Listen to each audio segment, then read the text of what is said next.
Hello, नमस्कार दोस्तों।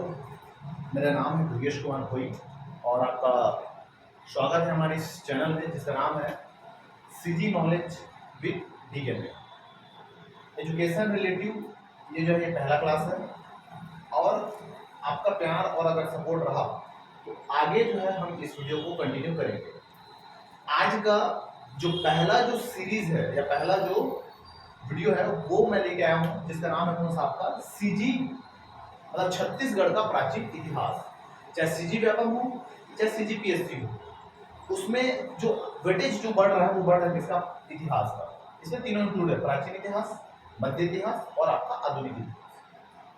पढ़ आप चुके होंगे पहले से सभी चीज को, लेकिन हो सकता है यहाँ से कुछ नया चीज आपको मिले और नया चीज आप लेके जाए यहाँ से।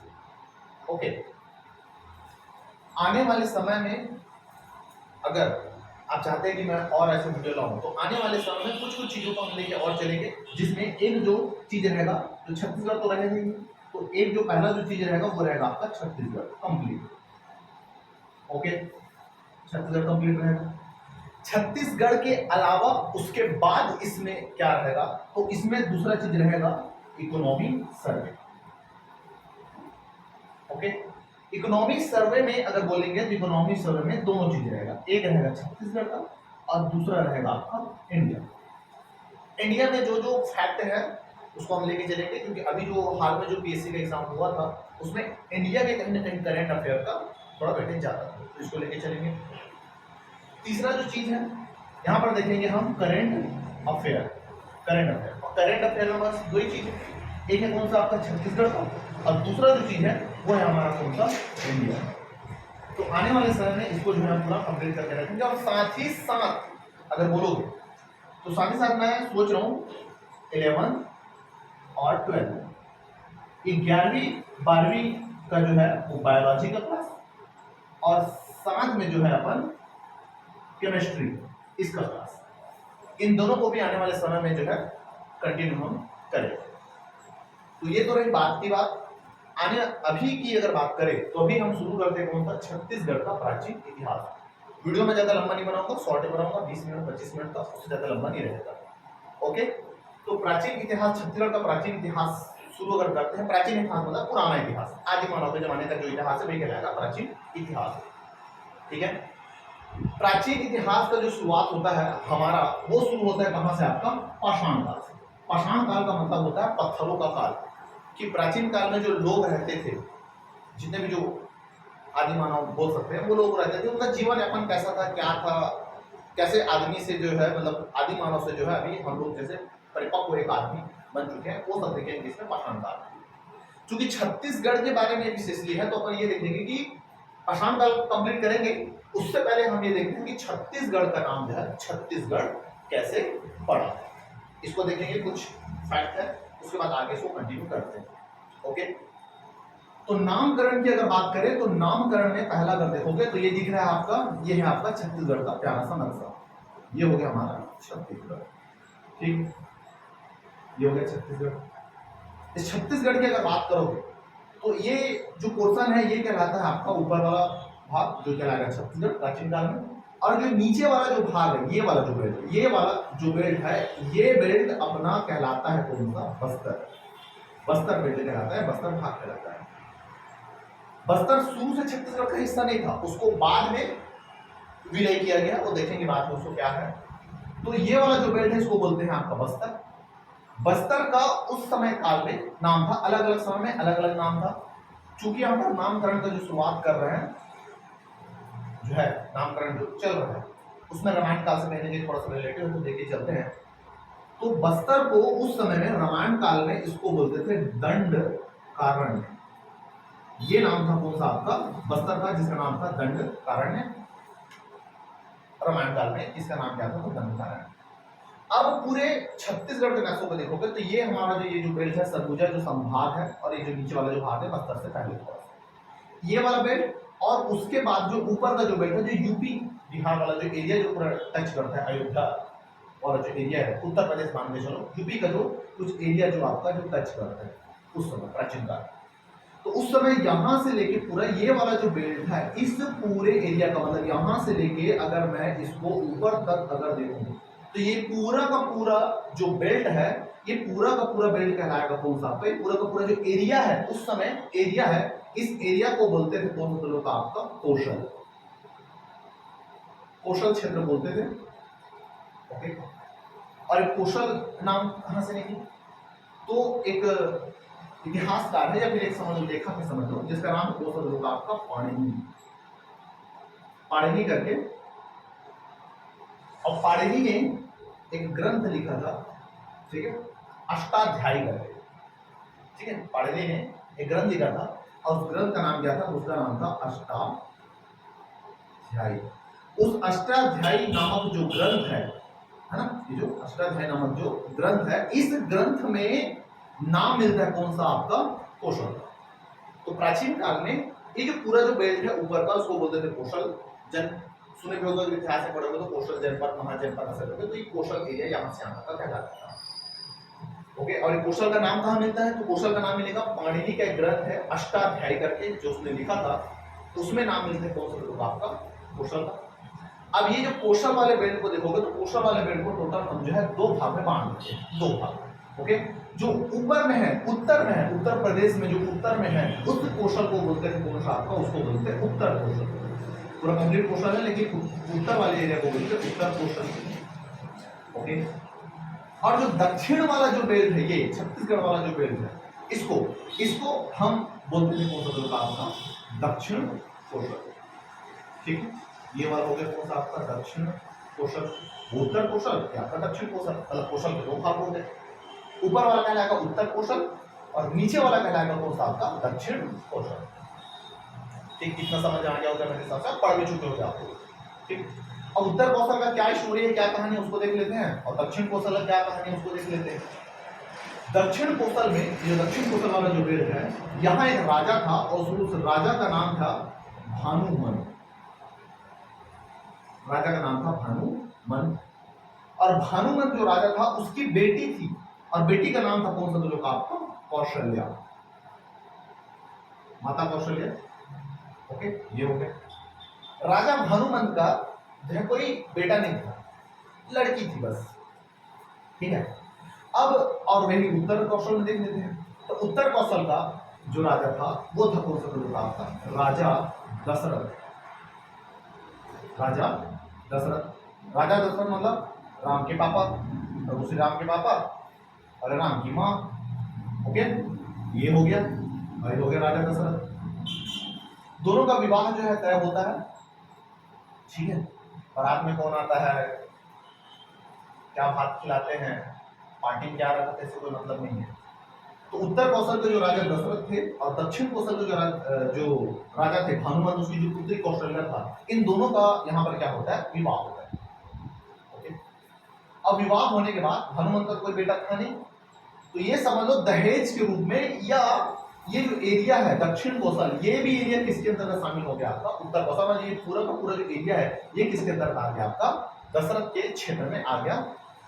ठीक है, तो दक्षिण कौशल की किसने, किसका मतलब भानुमन के बाद इसका जो शासन जो संभाला, कौन संभाला, आपका दशरथ। ठीक, ओके। अब जो राजा दशरथ थे और जो वो उसकी जो पत्नी थी, मतलब माता कौशल्या, इनका जो बेटा है सबको पता है, प्रभु श्री राम। ओके, राम के बारे में और अगला जो डिटेल है रामायण काल में देखेंगे। उसके बाद जो है राम के बाद इसके बेटे आते हैं लव और कुश। ओके, तो लव और कुश जो है दोनों जो बेटे थे, तो लव को मिल जाता है उत्तर वाले एरिया बाद में, और कुश को मिल जाता है आपका नीचे वाले एरिया, मतलब दक्षिण कोशल वाले एरिया मिल जाता है। और उसके बाद यहाँ पर राजधानी बनाते हैं राम के जो बेटे हैं कुश स्थली करके। ठीक है, तो इतना मेरे हिसाब से आपको क्लियर हो गया होगा। पहला चीजें नाम ग्रंथ देखेंगे तो पाणिनि ने अष्टाध्यायी ग्रंथ लिखा, उसने बताया कि ये कौशल करके जनपद था, महाजनपद। ओके, और जो कौशल था उसके दो एरिया थे, एक था उत्तर कौशल और नीचे कौन सा आपका दक्षिण कौशल। उत्तर कौशल के जो राजा थे राजा दशरथ थे, और दक्षिण कौशल के राजा थे राजा हनुमत, और उसकी पुत्री थी कौन सा माता कौशल्या। दोनों का विवाह होता है, होने के बाद उनका जो पुत्र होता है वो है प्रभु श्री राम। ओके, और राम के बाद उनके जो बेटे रहते हैं लव और कुश, आगे जाके ये लोग शासन संभालते हैं। लव को मिलता है आपका उत्तर कौशल का क्षेत्र और कुश को मिलता है आपका दक्षिण कौशल का क्षेत्र। और जो कुश जो इस एरिया को संभालते हैं, आगे जाके जो है आगे अगर जाके देखेंगे तो वही जो कुश है वो बनता है उस स्थली। ठीक, कौन सा स्थल है, कौन सा एरिया क्या है, वो हम देखेंगे बाद में। इतने को मेरे हिसाब से याद रखना। ठीक है, तो ये हो गया कौन सा लोग आपका नामकरण में कुछ समथिंग है। ठीक है, एक चीज और देख लेते हैं, पेपर में आया था क्वेश्चन, कोई पेपर में पीएससी में ही आया था। ओके, वेद सुने होंगे आप लोग, 4 वेद हैं आपका, ऋग्वेद, सामवेद, यजुर्वेद और आपका अथर्ववेद। कौन से वेद में है ये मेरे को नहीं पता, लेकिन वेदों में छत्तीसगढ़ को क्या बोलते हैं, वेदों में। ओके, तो वेदों में छत्तीसगढ़ को क्या बोलते हैं, तो वेदों में याद रखना छत्तीसगढ़ को इसको बोलते हैं दक्षिण दिक, ये बोलते हैं। इसको थोड़ा याद रखना, पेपर में पूछ चुका है। ठीक है, तो वेदों में छत्तीसगढ़ का क्या नाम है, तो छत्तीसगढ़ का नाम है दक्षिण क्या है आपका दिक। कौन से वेद में है ये अपने नहीं पता, क्योंकि नए कोई बुक में ऐसा मिला है नहीं है, लेकिन पेपर में चूंकि आ चुका है और आंसर लिया है कौन सा दोनों आपका दक्षिण दिक, तो इसको मेरे हिसाब से देखना इंपॉर्टेंट हो जाता है। ठीक, इतना समझ में आ गया होगा, है ना, थोड़ा सा पोड़ो कुछ हो गया, समान लेना। ओके, अब आगे चलते हैं, थोड़ा नामकरण से रिलेटेड और कुछ जो फैक्ट है उसको लेके चलते हैं। तो प्राचीन इतिहास में ही एक कलचुरी शासक था, और कलचुरी शासक का नाम था कौन सा आपका जाजलदेव प्रथम, जाजलदेव प्रथम। और जाजलदेव प्रथम एक बहुत प्रतापी जो है शासक थे, अच्छे का वाट लगा चुके थे ये लोग। तो जाजलदेव जो प्रथम है उनका एक अभिलेख है, अभिलेख, और अभिलेख का नाम है प्यारे बच्चों कौन सा आपका रतनपुर, कौन सा आपका अभिलेख, रतनपुर अभिलेख। और रतनपुर अभिलेख में जाजलदेव जो रतनपुर अभिलेख है उसमें छत्तीसगढ़ का जो नाम मिलता है, नाम छत्तीसगढ़ का जो नाम मिलता है वो मिलता है कौन सा आपका दक्षिण कौशल। लिख के इसलिए रखा हूं पहले से ताकि टाइमिंग वेस्ट ना हो, क्योंकि मैं बोल के लिखता हूँ वही मतलब है, इसलिए ताकि समय का बचत हो, इसमें वैसे नहीं रखो। ये हो गया जाजलदेव प्रथम के जो रतनपुर अभिलेख है उसमें छत्तीसगढ़ का नाम क्या मिलता है, तो दक्षिण कौशल। दूसरा चीज समुद्रगुप्त, गुप्त वंश के जो शासक है समुद्रगुप्त, समुद्र जो गुप्त है वो जब दक्षिण विजय के लिए जब निकले थे ऊपर से नीचे को, तो छत्तीसगढ़ से क्रॉस होके वो नीचे जा रहे थे, तो कुछ राजा लोगों को निपटा नहीं। तो उनका जो कवि था बाजू में, जिसका नाम तो कौन सा आपका हरिशेन करके, बहुत विद्वान पुरुष है। तो हरिशेन ने एक रचना लिखा था, रचना जिसका नाम था प्रयाग प्रशस्ति। था किसके ऊपर, तो समुद्रगुप्त के ऊपर। लिखा किसने था, तो आपका हरिशेन ने। और क्या लिखा था, तो प्रयाग प्रशस्ति। ओके, क्या करना, और प्रयाग प्रशस्ति में समुद्रगुप्त के बारे में जो प्रयाग प्रशस्ति है उसमें छत्तीसगढ़ का नाम क्या है, उसमें नाम है इसका कौशल। ओके, ये हो गया। उसके बाद एक बुक है और जिसका नाम है archaeological survey of India, archaeological survey of India. और ये आर्कियोलॉजिकल सर्वे ऑफ जो इंडिया है इसको लिखा किसने है, तो इसको लिखा है अलेक्जेंडर, यहाँ पर नाम लिख देना अलेक्जेंडर कनिंघम। ठीक है, अलेक्जेंडर जो कनिंघम है, इसने क्या किया था, इस बुक को लिखा था आर्कियोलॉजिकल सर्वे ऑफ इंडिया के लेखक है अलेक्जेंडर कनिंघम। उसने जो है इस बुक में छत्तीसगढ़ का जो नाम बताया है वो नाम बताया कौन सा लोग आपका महाकौशल, ये नाम बताया। ठीक है, अब आते हैं आगे देखते हैं कौन सा लोग आपका, और आते हैं लेखक। एक का नाम है आपका राय बहादुर हीरालाल, राय बहादुर हीरालाल। राय बहादुर हीरालाल के समय में छत्तीसगढ़ का नाम उन्होंने बताया कि छत्तीसगढ़ को चेदिसगढ़ भी बोलते थे, चेदिसगढ़ ये भी बोलते थे। टॉलमी ने बताया कि छत्तीसगढ़ को बोलते थे अधिष्ठित, तो ये मेरे हिसाब से शायद इंपॉर्टेंट हो सकता है आप लोग के लिए। ठीक है, तो टॉलमी ने छत्तीसगढ़ को क्या नाम बोला है, क्या नाम बताया है, ठीक है, पेपर में जैसे भी आएगा। तो टॉलमी ने छत्तीसगढ़ का जो नाम बताया है वो नाम बताया कौन सा लोग आपका अधिष्ठित। इसको थोड़ा ध्यान रखना, मेरे को लग रहा है इंपॉर्टेंट है। ओके, तो ये हो गया कौन सा लोग आपका नामकरण से कुछ थोड़ा बहुत आपका राइट। आगे चलते हैं इसी कड़ी में। प्राचीन काल में जितने भी जो राजा हुए हैं उनके शासन काल में एक से दरबारी कवि थे।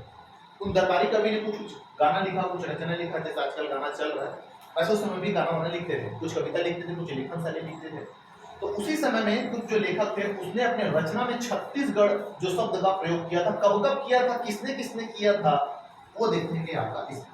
ठीक है, तो पहला एक राजा है जिसका नाम है राजा लक्ष्मी निधि राय। राजा लक्ष्मी निधि राय। और ये जो राजा थे कहाँ थे, खैरागढ़ रियासत थे, ऊपर में पड़ता है अभी खैरागढ़ रियासत। ओके, तो खैरागढ़ रियासत के जो राजा थे राजा लक्ष्मी निधि राय।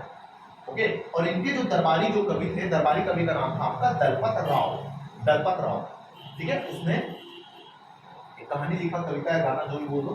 कब लिखा था, तो 1494 में फर्स्ट टाइम छत्तीसगढ़ शब्द का प्रयोग किसने किया था अपनी रचना में, तो किया था किसने, तो लोग आपका लक्ष्मी निधि राय के दरबारी कवि जिसका नाम था दलपत राव। कई बुक में दलपत राव मिलता है, कई बुक में दलपत राय मिलता है। तो राव हो या राय हो, दलपत हो, रहे लिखता है, ठीक है। तो दलपत राव ने 1494 में सबसे पहले अपनी रचना में छत्तीसगढ़ शब्द का प्रयोग किया, ठीक। ओके, उसके बाद आता है कौन सा शब्द आपका, प्राचीन काल में एक होता है कलचुली शासक। ओके, कलचुली शासक के जो राजा थे, कलचुली जो शासक थे, ठीक।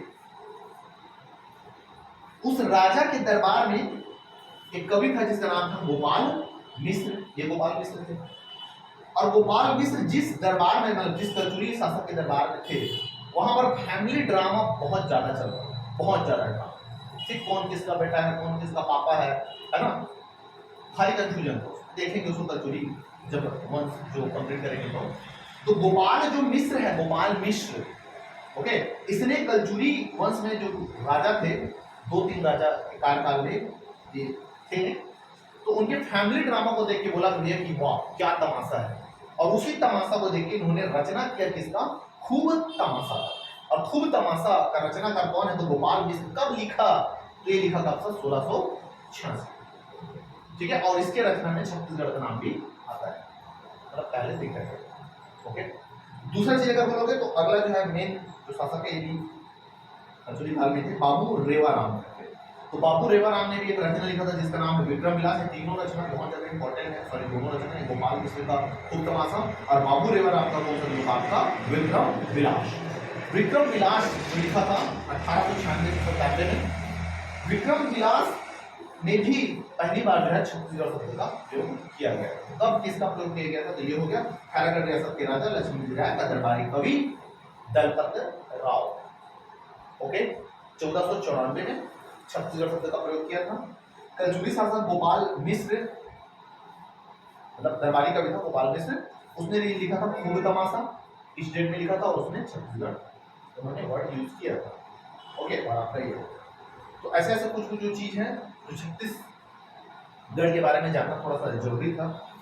ओके, तो इतने को मेरे हिसाब से याद रखना चाहिए। एक वेगलर करके और जो है आपका इतिहासकार है, उनका मानना ये था कि ऊपर से, ऊपर वाले एरिया से 36 चर्मकार यहाँ छत्तीसगढ़ में अलग अलग एरिया में आके बस गए, और इसीलिए उसका जो नाम हो गया, क्या हो गया आपका, छत्तीसगढ़। ऐसा जो है आपका मिलता है। ओके, इतिहास में अगर जाओगे तो अलग अलग काल था, प्राचीन काल, मध्यकाल, और मध्यकाल में दिल्ली सल्तनत का काल। दिल्ली सल्तनत मतलब सल्तनत काल में भी छत्तीसगढ़ को छत्तीसगढ़ ही बोलते थे, इसको याद। ओके, तो अगर मैं बोलूं सल्तनत, ओके, सल्तनत काल में छत्तीसगढ़ का क्या नाम था, तो सल्तनत काल में छत्तीसगढ़ का जो नाम था वो था छत्तीसगढ़ ही था, ठीक है। ओके, तो ये हो गया आपका। तो इतना हो गया प्यारे बच्चों आपका नामकरण से रिलेटेड कुछ जो फैक्ट है, मेरे को लगा जो बताना चाहिए वो है। आप जान रहे थे पहले से तो अच्छी बात है, नहीं जान रहे थे और बहुत अच्छी बात है, ठीक है। तो ये हो गया आपका। इसके बाद आगे जो है लेके चलते हैं किसमें, तो आपका पाषाण काल। पाषाण काल का मतलब ये समझो पत्थरों का काल, जिस समय जो हर चीज के लिए आदमी जो है पत्थर का यूज करता था, चाहे वो आग जलाने से लेकर हो, शिकार करने से लेकर हो, कुछ भी चीज के लिए हो, तो वहां पर यूज करने जाता पाषाण काल है। अब पाषाण काल इतना बड़ा था कि एक साथ उसको पढ़ना थोड़ा सा मुश्किल था, इसलिए पाषाण काल को 4 भाग में बांट दिए। ओके, तो पहला जो काल है पाषाण काल के अंदर में सब डिवीजन बोल सकते हो। तो पहला जो काल था उस काल का नाम था कौन सा, जो आपका पूरा पाषाण काल। पूरा पाषाण काल, मध्य पाषाण काल, उत्तर पाषाण काल, और चौथा है कौन सा आपका नव पाषाण काल। तो पाषाण काल में टोटल 4 है। ओके, पूरा पाषाण काल, मध्य पाषाण काल, उत्तर पाषाण काल, और अगला कौन सा है आपका नव पाषाण काल। इस पूरे पाषाण काल के एरिया को अगर देखोगे तो यहाँ पर इसका डेट भी लिखा है, डेट पेपर में पूछता नहीं है, कभी जिंदगी पूछेगा नहीं। ओके, तो चाहो तो कर सकते हो, ना चाहो तो ना कर सकते हो। इसमें लिखा होगा, दिख रहा होगा आपको वीडियो में, 2 लाख से लेके 10,000 बीसी, बिफोर क्राइस्ट, मतलब ईसा मसीह के जन्म से पहले। और इसका जो टाइमिंग था मध्य प्रश्न काल का 10,000 से लेके 4,000 ईस्वी ईसा पूर्व, उत्तर प्रश्न काल का कार्य। तो ये ऐसा काल है, तो पेपर में पूछने वाला नहीं है कि भैया इसका टाइमिंग क्या था। अलग अलग राइटर के अनुसार अलग अलग बुक में अलग अलग इसका टाइमिंग आपका मिलता है। ओके, आपको पेपर निकालना है, ज्ञाता नहीं बनना है ना। बस मैं तो आग लगा दूंगा, नहीं लगाना है, ठीक। ओके, बस ये जानिए कौन कौन सा सभी है। छत्तीसगढ़ के इतिहास में एक चीज मैं बोलूंगा, बहुत ज्यादा कॉम्प्लेक्स है, ठीक है। दो से तीन ही चीज इसमें इंपॉर्टेंट है। पहला तो नाम, ओके, चाहे स्वतंत्रता सेनानी का नाम हो, चाहे राजा का नाम हो वो। और दूसरा याद रखना है जगह का नाम, ठीक है। और उसमें उसका थोड़ा सा क्या कहानी था, लेकिन ज्यादातर जो क्वेश्चन अभी आ रहे हैं वो आ रहा है किसी लोग आपका नाम से आ रहा है, राजा के नाम से, ठीक है, कि राजा का नाम क्या था, कैसा था, जब स्वतंत्रता सेनानी सब क्या हुआ था, ये आ गया था, ठीक है। और आजकल तो कुछ डेट भी पूछ रहे हैं, तो थोड़ा सा नाम को आप देख लेना, और उसका जो डेट वगैरह है तो इन सबको आपका देख लेना। तो आज का जो क्लास है ये यही समाप्त करते हैं, पता नहीं शायद वीडियो लंबा हो गया होगा थोड़ा, ठीक है। आने वाले समय में जो है हम इन सब चीज़ों को लेके जो है आगे आपका बढ़ेंगे। अगर आपका प्यार रहा, सपोर्ट रहा, तो वीडियो जो है कंटिन्यू करेंगे। अगर आपको आज का भी वीडियो अगर अच्छा लगा होगा तो चैनल को सब्सक्राइब कर दीजिएगा, लाइक करना ना भूलें। अगर अच्छा लगा तो, नहीं लगा तो देख लेना यार, ठीक है। Okay, thank you. तो कंप्लीट करते हैं आज का वीडियो। जय भारत, जय छत्तीसगढ़, नमस्कार।